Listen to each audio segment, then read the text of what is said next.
السريري للشمال ونجبره على الاندفاع نحو الشرق والاندفاع نحو الغرب في محاولة تشبه الخيال. وإذا تحقق لقاء النهرين نكون قد أسسنا شبكة ري ضخمة ليس لها مثيل في العالم.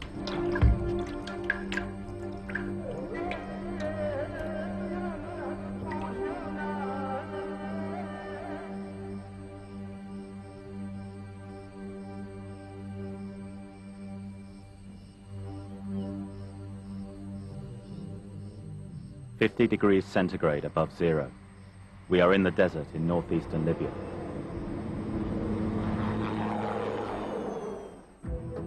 A convoy of trucks is loaded with large concrete pipes. Pipes to be used in the construction of what Muammar al-Gaddafi hopes will be the eighth wonder of the world.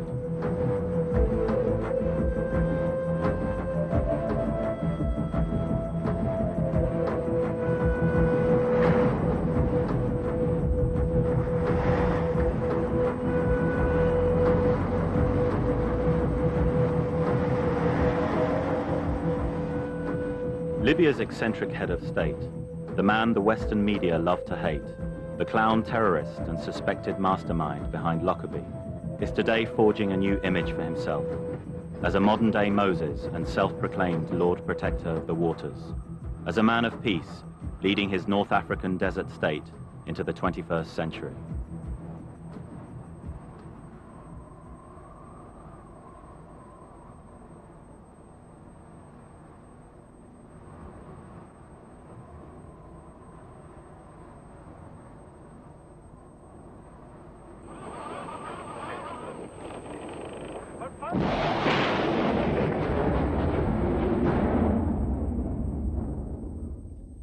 In the name of Allah, Gaddafi blesses his pipes, the new prophet carrying out the commands of God. 2, 1, 0.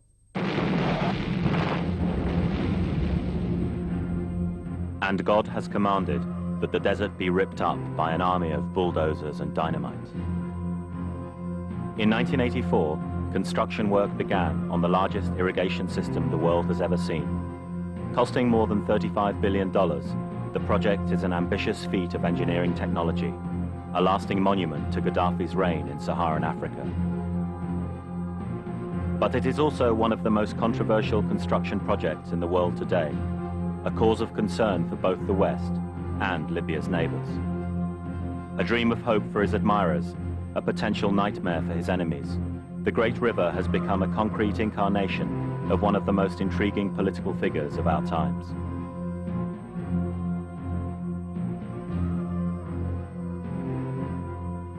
We were allowed to follow his 8,000-kilometer dream and separate the facts from the myths behind Libya's miracle under the sand. This miracle consists of 2 pipelines pumping water from the Sahara to the north. Tripoli, Libya's ancient capital.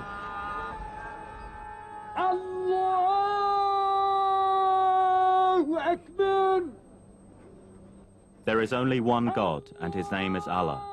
The eternal call of Islam welcomes us to the Socialist People's Jamahiriya, the official name of Libya.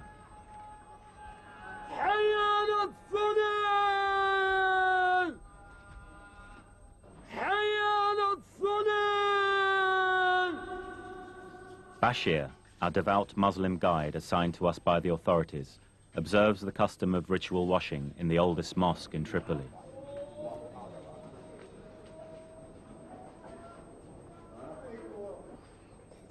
A trusted member of the leader's inner clique, Bashir was to remain constantly by our side for the next 8 weeks. It was up to him what we could film and whom we could interview, but he refused to be interviewed himself. For 15 years, Libyans have been outcasts of the international community, shunned as terrorists and fanatical warriors of Islam. All the Libyans we met were eager to shed that image.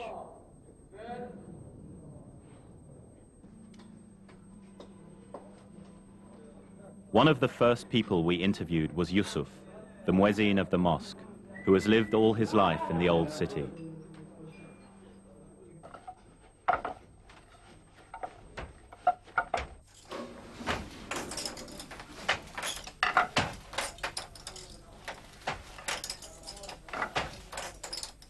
He is a weaver by profession, proud not only of his craft, but also of the achievements of the revolution, the great river, and his beloved leader. اليوم أصحى في كل حوش وفي كل شارع يعني في المي. أول شارع الوادي فيه 8 10 شيش مات تو اللي قاعدين برسم الحكومة. يعني هذه نعمة من نعم الله حتى. بيوتكم تو فيها؟ لا فيها المي. كلها مدينة خديمة طاقة فيها من الحد إلى الحد. عندنا الخزانات يدروهم خزان القبة تو عندنا احنا زي ما نقول هنا. يموت المدينة الخديمة دي كلها. I love the masses as I love my own father, yet fear them in the same way, writes Gaddafi the poet. But do the masses love or fear their adopted son? Today, Gaddafi's state of the masses is in crisis. Economic sanctions have fueled discontent in the cities and in the army. For the first time, there is talk of organized opposition. To win back popularity, Gaddafi has launched a new charm offensive, using the most powerful personality cult in the Arab world today. ويعيش الشعب الليبي ويعيش الأخ قائد الثورة والانتصار والاستشهاد والحمد لله انتصرنا على العدوان. And a driving force behind that cult has become fresh water, a priceless resource throughout North Africa. In 1996, select districts of Tripoli began to receive water from the leader's desert pipeline, his gift to a thirsty people.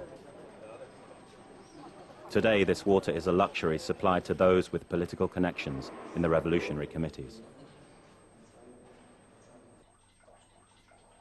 Nouria, a housewife in the old town, is one of the lucky ones. Her loyalty has been rewarded.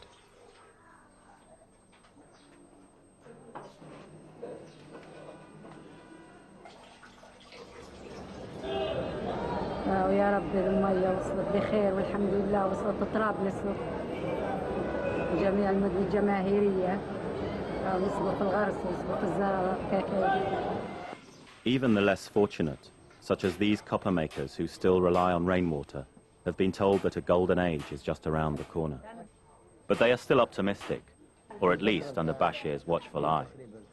احنا المية هذه طبعا تلزمنا في العمل يعني هي مهمة عندنا.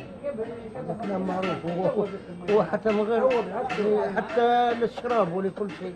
لكن احنا في العمل نحتاجونها يعني. وتو الحمد لله ما عادش عندنا معاناة في المية. Yet the West remains deeply suspicious about this mysterious tunnel under the sand. It finds Gaddafi's new image as a man of miracles hard to swallow. The Libyans we were allowed to talk to tried to allay such fears. وللأسف الشديد احنا أصدقاء لجميع أنحاء العالم وأصدقاء للشعوب الصادقة ويتهموا فينا أن هذه عبارة عن معابر يعني أو مخازن للأسلحة أو يعني في أثناء الحرب يستغلوها كمخابئ ولكن هذا كلام باطل ومليش أي أساس من الصحة. Last year, German newspapers claimed that the Great River carried anything but water, and that so far not a drop had flowed into Tripoli. Yet endless supplies of water are visible everywhere in the city centre. Libyans and foreign observers alike told us that when the city was first connected to the Great River, the old pipes burst under the strain, and the centre looked like the after effects of an airstrike.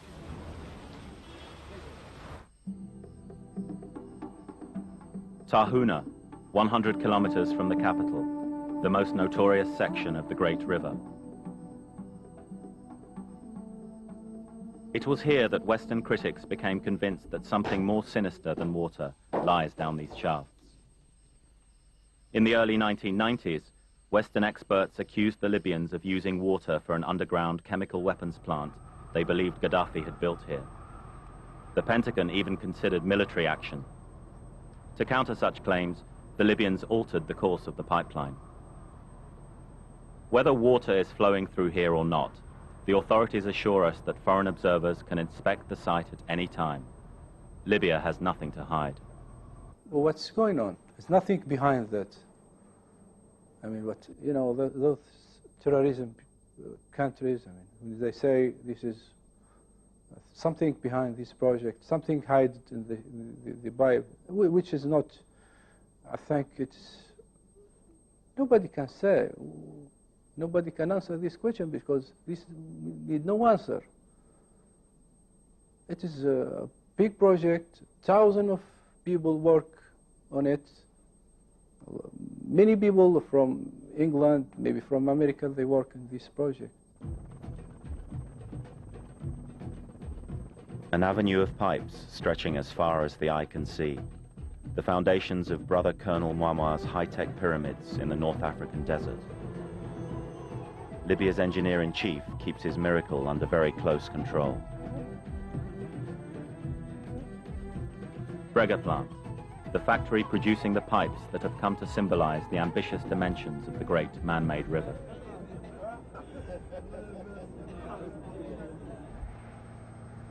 "6:30 a.m. Workers are on their way to the factory.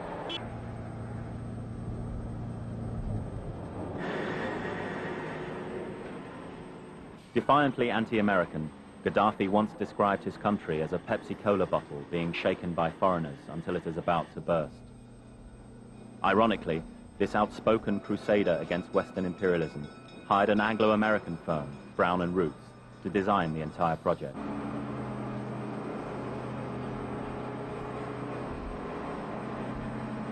The chief engineer ridiculed the idea that pipes designed by Americans could be used as weapons against Americans. كيف ما نحن نعلم ان في آلات كثيرة جدا هنا في المصنع كانت مصنعة في الولايات المتحدة الأمريكية وتم استيرادها من الولايات المتحدة الأمريكية تم تركيبها هنا بواسطة المقاول السابق اللي هو دونغا. فكيف مش عارف انا يعني كيف يقولوها الكلام مضايق ان هم صنعوا الآلات وعارفين ان الآلات هذينا شنو الوظائف تاعها الآلات هذينا، فكيف تو يتهمونا بان نحن قاعدين نصنعوا في أسلحة او غير أسلحة. Whether or not these pipes are being used for military purposes, only one man really knows. But in Libya today, economic self-sufficiency seems to be a more urgent goal than yet another showdown with the White House. The Lord Protector of the Waters certainly appears to be on a race against time. Over 500,000 pipes have already come off the assembly lines and now lie under the desert sand. In fact, Libya has become the largest pipe producer in the world. It's tea time. Ruben comes from the Philippines. He's been working in Brega plant since 1994. He only has a chance to see his family once a year. As we have a saying, there's no place like home. But, you know, if we are thinking of the welfare of our family, we can find a job in the Philippines, but, you know, the salary is not quite high. I mean, comparing with the salary in what we receive here. Everything about the Great River is enormous in scale. These pipes are produced using concrete specially reinforced with iron wire. They are built to last 50 years and are supposedly bomb-proof. These pipes reflect in concrete and steel the suspicious crush or be crushed philosophy of their Bedouin creator, a man who bases his ideology on Nietzsche and the Quran.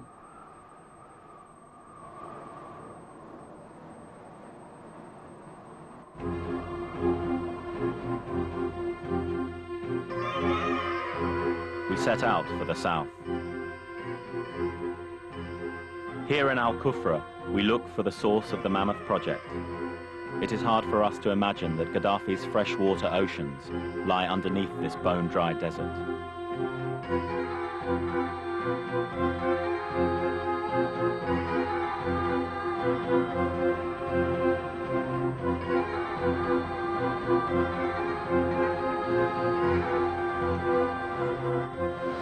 In Al-Kufra, life pulsates 1,000 kilometers from the coast. This is Libya's El Dorado, a desert boomtown totally dependent on underground water for its existence. It is also Libya's gateway to Black Africa. Many immigrant workers have come to this seedy settlement in search of new opportunities.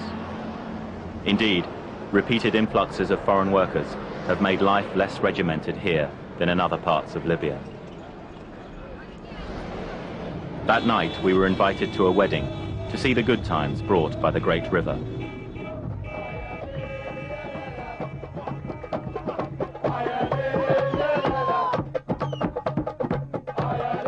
The Quran allows a man up to 4 wives. In Libya, most men settle for 1. Monogamy rather than polygamy is the rule in Gaddafi's brand of socialist Islam.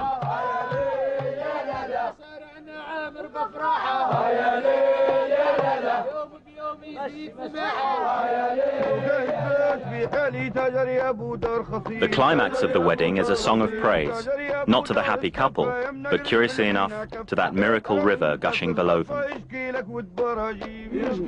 The great river will give us new life. It will give us crops, they sing, echoing an ancient dream which has lost none of its force today.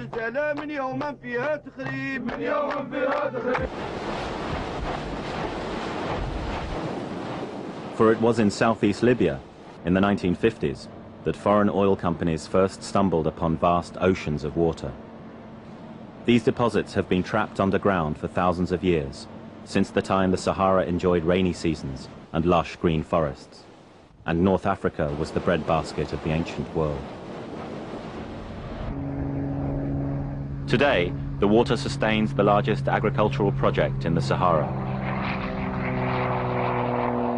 Al-Kufra is Gaddafi's strongest weapon against his critics, proof that his dream of a green Libya is more than an empty slogan. 100 giant circles are watered by rotating sprinklers, which have spun unceasingly for the last 30 years. A mundane process performed every day, but one with hidden dangers. In the summer months, only 30% of the water makes it to the ground. The rest evaporates, while the salt from the water remains, slowly eating away at the newly fertile soil. The director of the project told us that the leader is turning back the geological clock and restoring the Sahara to its former glory.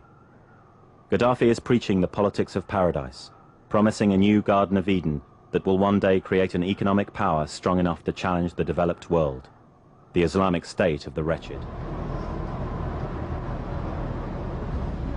Al-Kufra is the breadbasket of the country, producing enough grain to feed the entire population. Most of the agricultural laborers come from Chad and Sudan. But Al-Kufra is located in a remote spot, far from major trade routes. Transport costs are thus high, and the entire project can only be sustained by enormous state subsidies.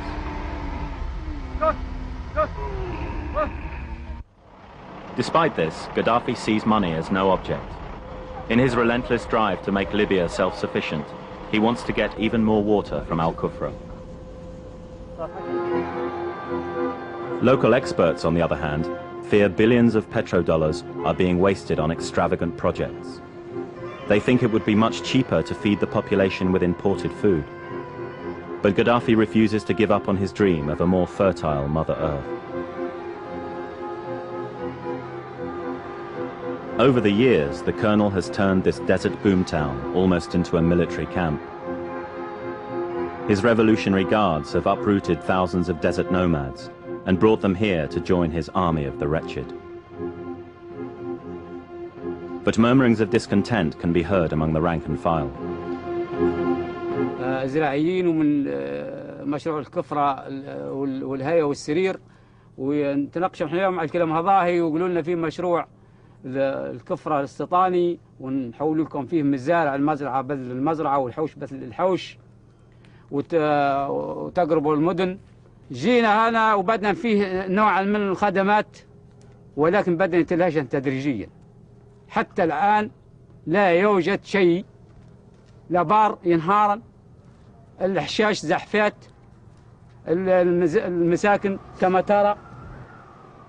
Officially, the broken promises in Al-Kufra are a result of the UN embargo. In reality, such sacrifices are necessary to pay for the rising cost of pumping water 1,000 kilometers to the north. 5 million Libyans living on the coast can't be moved south at the click of a finger, so the water must be pumped north.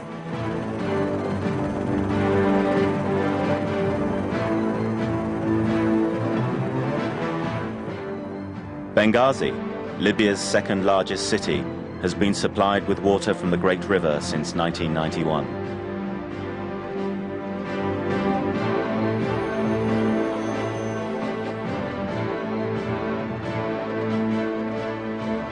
Water from the south suddenly appears from out of the desert sand, ready to be pumped into the Omar Mokhtar reservoir, one of 4 giant artificial lakes in the north.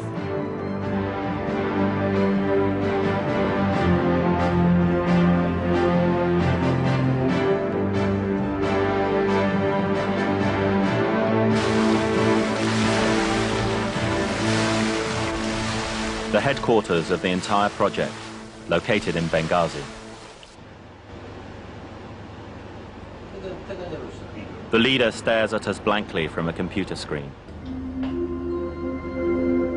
The Great River is now online as the Libyans spread the green message through the web.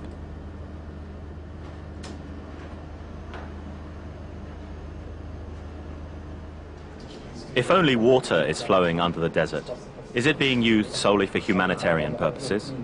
We asked the deputy manager. This water will serve everybody, will serve the farmer himself. He will start construct his farm by himself. He will work hard for his land. Before they have no water, now they will have water. This is a new life for them. The Great Mamid River is a new life for everybody, for those farmers who living in the coastal areas, in the farmers which they haven't water before. To see the new life promised to ordinary Libyans, we travel along the coast. We have come to visit the model farms that have been built here in recent years. The leader's smiling face appears on posters everywhere, promising Libyans that they will enter a green paradise in the near future.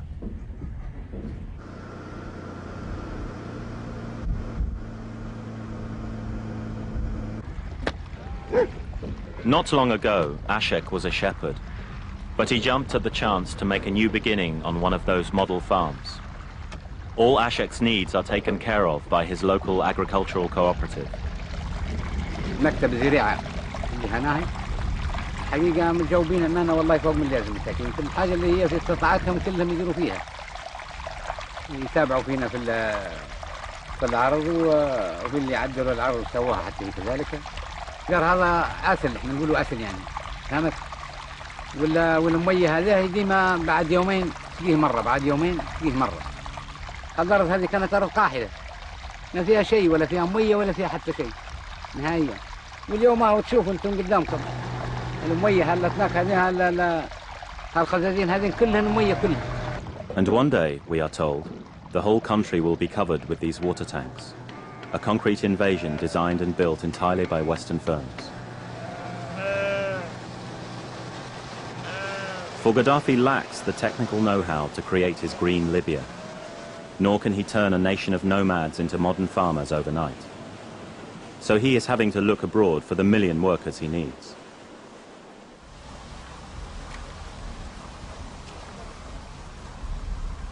One of the success stories of the cooperative is Ahmed Al-Trat. He has benefited from his working experiences in America. Most of my time is spent in Texas, in Fort Worth. There the climate is just about the same. I concentrate all about the fruit, so as such grapes, figs, pomegranates. I hope that they remain thousand years. The native population fears what this foreign deluge will bring. For shepherds like Abdallah, the biggest losers of the Green Revolution will be ordinary Libyans and their traditional way of life.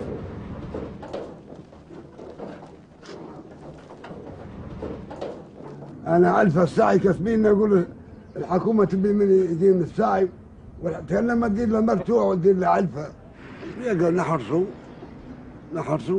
وكسبين فيها الساعي توا في الضايقة تاب سكر وشبردقات ما عادش في وين بالمغار مش نعلف وخلاص. What about the water? مية ماجن سماء مية سماء.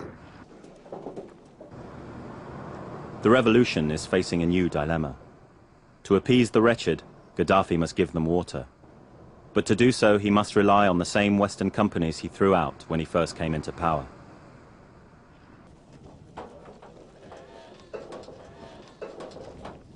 If the people feel they are being driven off their own land, stormy seas may lie ahead for the Lord Protector of the waters.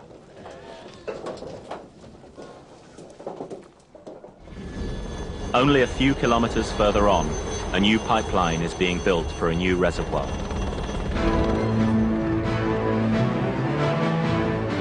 Al-Qatra.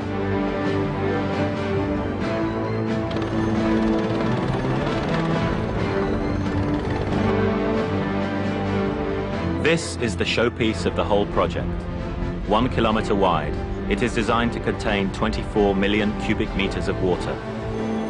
At one stage, supply problems led to the project being suspended. But today, work is once more in progress. Money is again flowing into the state coffers, and many foreign companies are eager to profit from Libya's new prosperity. Modesty has never been one of Gaddafi's weaknesses. Here in Al-Qatra, he is hoping to emulate the great builders of the ancient world.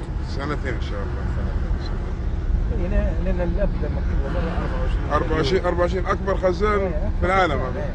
أكبر خزان بحيرة معلقة القائد يسميه. يعني أكبر بحيرة معلقة في العالم. Ashdabia, the first town to receive water from the Great River back in 1990.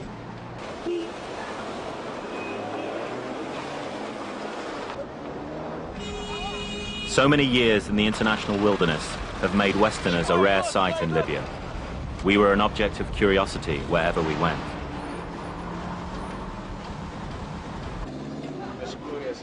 The members of the local People's Congress spent hours telling us about the achievements of the revolution.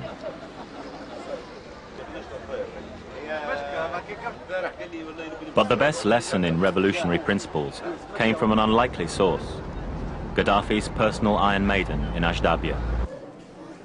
Libya is one of few countries in the Islamic world where women are not only seen, but also heard.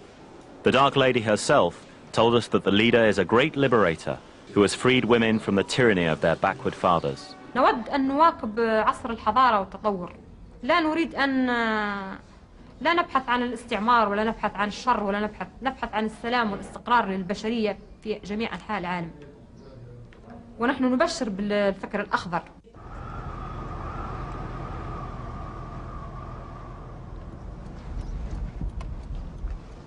Just outside the town is a large holding reservoir, the jewel in Ashdabia's crown. Our hosts insist we see it before we leave. Here, as everywhere, all papers must be in order before we are allowed in.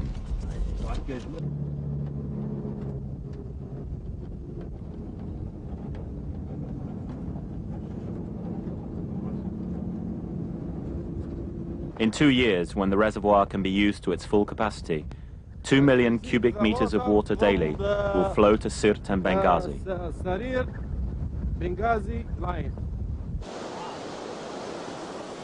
But for some reason, the reservoir wasn't running to its full capacity. Only one of the 2 inlets was pumping water. No one told us why.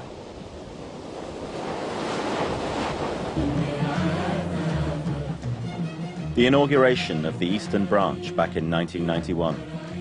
Gaddafi's message to the world that night was clear. Those Western leaders who don't believe in Libya's miracle will have their heads shoved firmly into the sand dug up for the Great River. And yet, 9 years later, that miracle river is still not fully operational. Unexplained gaps still remain.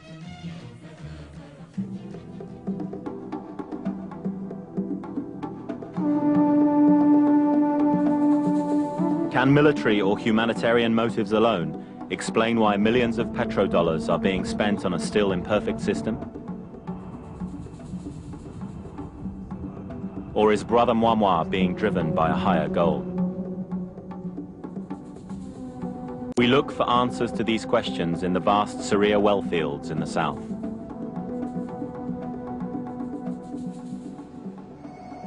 All 200 wells in the region are checked and controlled 24 hours a day. At first, we come across the same message we have heard everywhere on our journey. The Great Man River project is known to the Libyans, and it is very offensive to every single Libyan to say, you know, if you want to insult a Libyan, you talk about the man-made river project. They think it's the greatest thing ever happened. It's the 8th miracle, they consider it. So when you talk about the Great Man River project, it's a humanitarian project. It's for the people, it's water, it's for the best of everybody.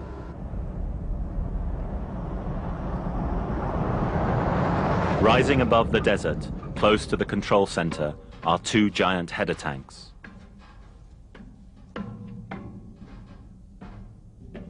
These majestic cathedrals of water are vital to the entire eastern branch. When there's too much pressure in the pipeline, excess water is fed into them.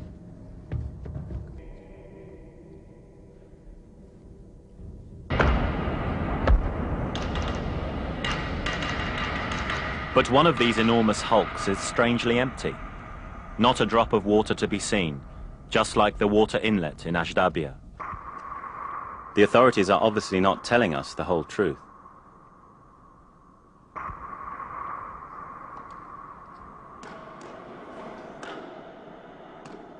The engineer-in-chief has promised Libyans generations of prosperity and a supply of water lasting thousands of years.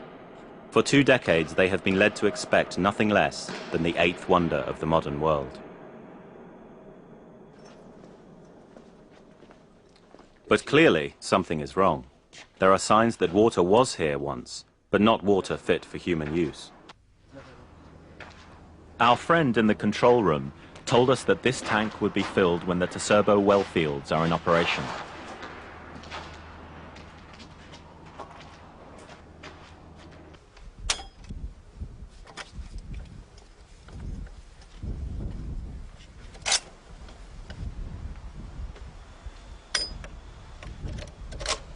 Something else had been on our minds since leaving Bregaplant. Why is Gaddafi on such a race against time? On the east and on the west side, you have Algeria and Egypt. Do they also have these water reservoirs under the desert? I'm not a geological, but currently they have a problem. You know, North Africa is considered the worst, except Egypt with the Nile, but the whole coastal North African countries have a problem. The environment of Saharan Africa is one of the most fragile on Earth. Water is becoming a dwindling resource. And it may well become the new dividing line between the haves and the have-nots. We can see that there might be some quarrel, some struggle, even some wars about having and getting water. You, as a country in Africa, you are not afraid that you will get into troubles with your neighboring countries? That's for the future to tell. To allay the fears of his neighbors, Gaddafi is planning artificial rivers for them as well. These could throw a lifeline to poor countries like Chad and Sudan, but also make them increasingly dependent on their benefactors.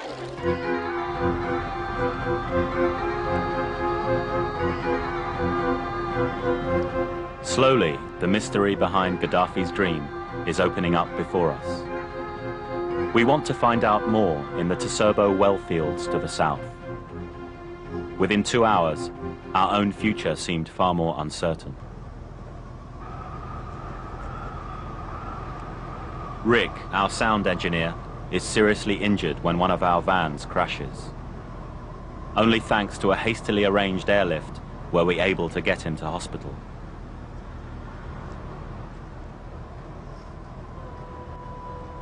Doctors later told us that if the plane had been delayed by a few hours, Rick would have died. Help, however, had come from an unexpected quarter, from Gaddafi himself, our elusive guardian angel. Praise the man who gives us life. This poster greets us on our entry into Tserbo, a small rundown town in the middle of nowhere. One street, one petrol station. These are the people the West never sees but greatly fears, the shock troops of the Holy Jihad.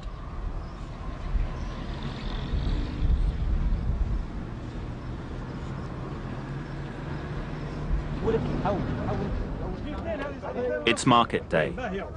Farmers from the local Zuwaya tribe trade in the same goods their fathers and grandfathers did.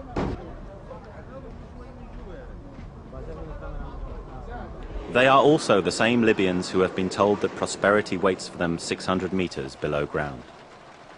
But this is the water that suddenly stopped flowing into that header tank a few years ago. Nouri, from the Great River Authority, wanted to show us that there was nothing wrong with Tusurbo's water. There were just a few technical hitches that had to be overcome. He said the water was perfectly fit for human and agricultural use. And yet, local farmers still don't have access to the artesian wells. Mahmoud, one of the most respected elders of the community, still uses the old, obsolete pumps. He still has to get his water the hard way, by hand.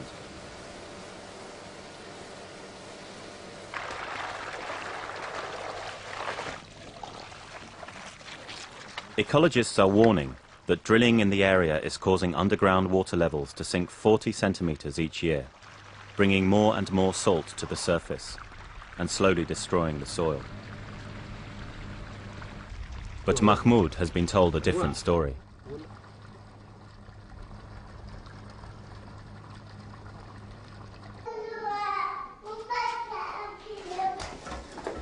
He invited us to his home to have a look at his rural idyll.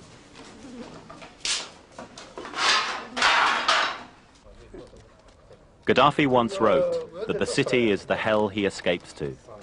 Here we had the chance to see the heaven he mythologizes.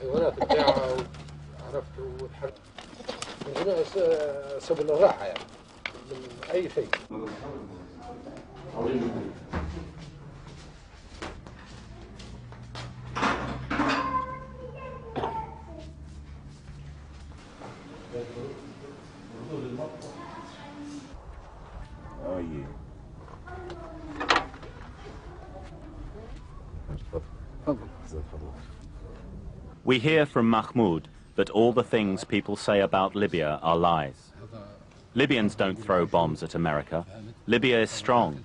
It has survived the embargo because it has water, and lots of it. The Great River, he tells us, is Libya's greatest treasure, helping to feed the mouths of 5 million people, and in the future maybe neighboring countries as well.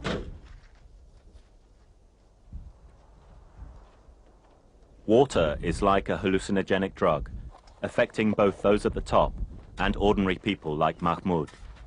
It is also a powerful source of national identity.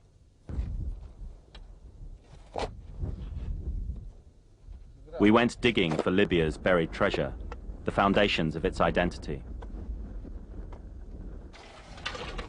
And we found watery mud. Blessed are the wretched, how beautiful will be their dawn, and how sweet and great will be their victory. The Prophet Colonel launches his desert crusade. And these wells are his new mosques.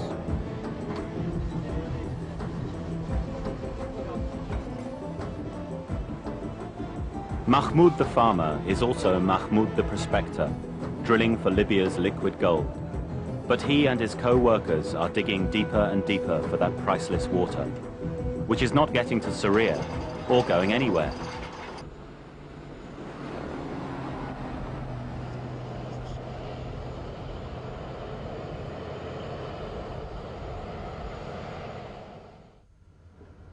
Romeo Farcasano is a Romanian geologist. His job is to carry out tests on rock samples taken from different soil layers below the water level. The success of Gaddafi's crusade depends on exactly how much water lies below the Sahara, and more importantly, how long it will last.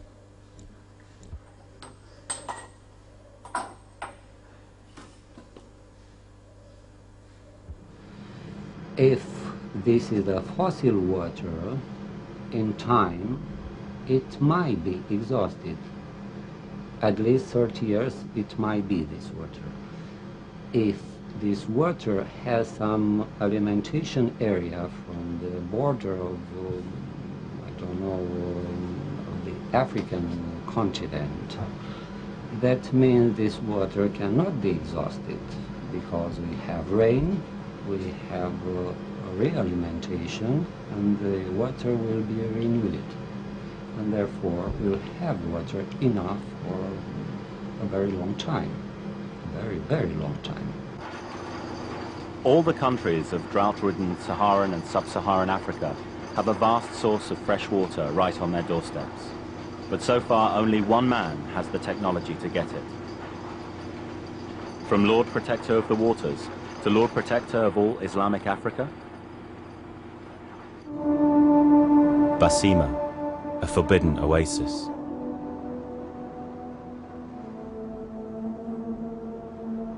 This was the only place we came to alone, without the knowledge of our full-time escorts. Instead of a thriving oasis, we found a ghost town at the very source of the well fields. 20 years ago, the owners of these huts were resettled during the regime's offensive against the Bedouins who opposed its modernization programs. We came here to discover more about the quality of the water, but the only person we found was Robinson, a goat breeder from Sudan. He doesn't care about politics, but he's still happy. He has enough to drink. أيوة طوالي نحفر بيد طوالي في موية طوالي ياخدها ما بايد غير موية وايد أيوة موية قصير جدا موية قصير خالص. Only 1 meter? أيوة متر أو أقل من متر. أيوة متر أو أقل من متر ما هيزيد من متر الأطول فيه ما يزيد من متر. What about the lake behind you? فموية البحيرة فيها غيت واحد شوية ملح شوية.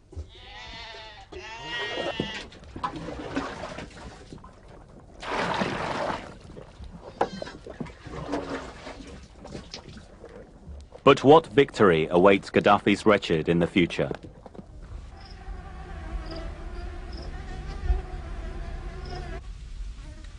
Perhaps the answer lies in that lake. We go there to see the effects of the drilling. And we found the reason why no water was going north. Salt, a white poison spreading across the desert. Ignoring the warning signs around them, the Libyans will soon use filters and increase drilling fivefold. While this will make the water cleaner, it will also unleash the demons of the Sahara itself. To assure victory for his wretched, Gaddafi must gamble with the forces of nature. But his stakes are high, perhaps too high.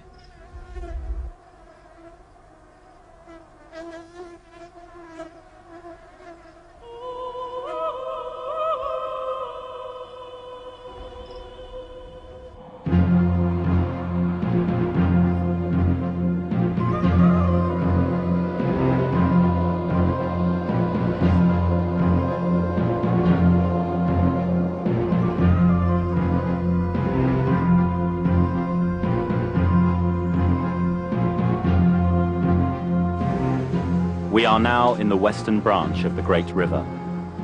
Here the water is purer. Gaddafi knows it and has concentrated all his resources on finishing the pipeline in 2 years. Many South Koreans are working on the western pipeline. They have come to Libya to avoid military service in their own country. Now they are foot soldiers in a new campaign.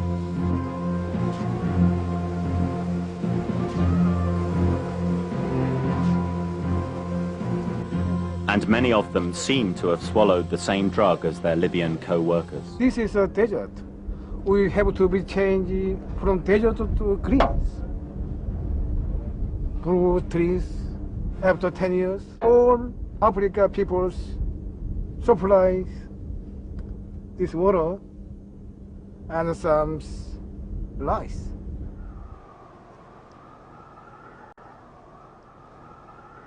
Mr. Kim may think the Great River is a wonderful gift to Africa, but it's a surprise present kept well hidden from the prying eyes of the outside world. And no more so than here, 400 kilometers from the coast, where our cameras were especially unwelcome.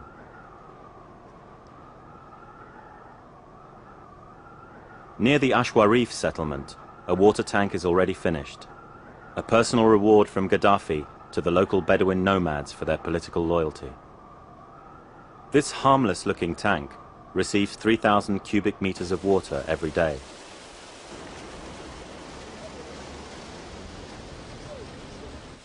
An anonymous source told us that only a tiny fraction of that water is being pumped into Ashwarif to meet the town's modest needs.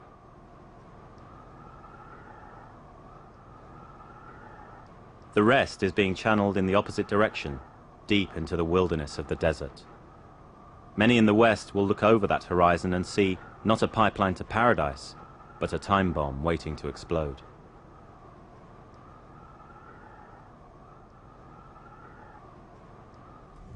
By doing so, they may be overlooking a more powerful weapon, a new bargaining chip in the hands of an unpredictable gambler.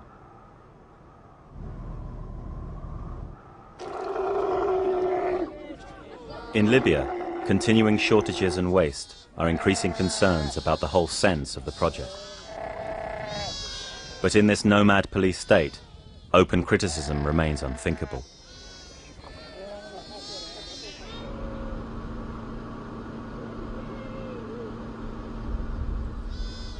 When tending to his sheep, the police chief in Ashwarif loves nothing more than defending the great river. بل أمريكا والدول الغربية هي اللي يعني تبي تسيطر على هذه الإنجازات وهذه الحضارة اللي قايم بها الأخ القائد ويحاربوا فيه من أجل الكلام هذا، لكن هو ليس إرهابي ولا يدل على أي شيء بالإرهاب يعني. It's morning in Ashwarif. This young man has the one key controlling the entire water supply for the local people. If he doesn't wake up, they'll go thirsty.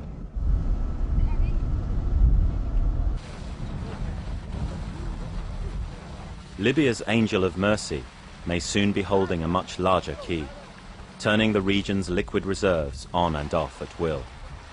By playing politics with water, Gaddafi is not only threatening the environment of the Sahara, but may also be sowing the seeds of conflict for future generations.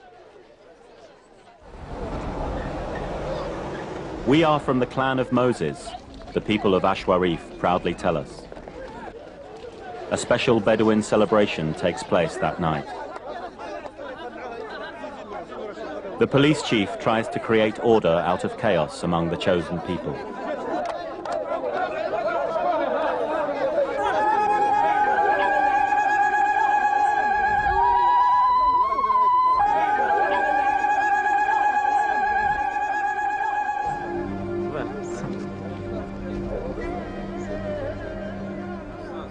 After the celebration, we talk to the elders of the clan. هذه كانت المعيشة على الحياة، المعيشة على القدم، معنا ما فيش حاجة اسمها مية ولا اسمها حوش ولا اسمها معنا مزرعة نمشوا بمشينا. هذا معنا ننزلوا مسافة 100 كيلو على المية. الوردة جمل نردوا عليه جمل، والمية جرماني معروف، أو في قربة غنم نذبحوا الشاه وناكلوا لحمها ونتركوا قربة، ونشكروا طيب الثورة بالكلام هذا، ونشهد لله أن في نعيم. نعزوك يا بطل الأبطال وقت علينا. Great leader, we will follow you wherever you go, these old men sing, worshippers of the cult of the Colonel.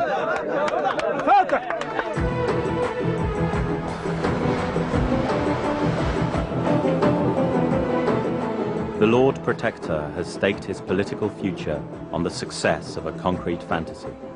The risks are great, but the prize could be infinitely greater. For as the 21st century dawns, the key to power in North Africa will be neither another Lockerbie nor a chemical weapons plant. It may be just a few drops of water.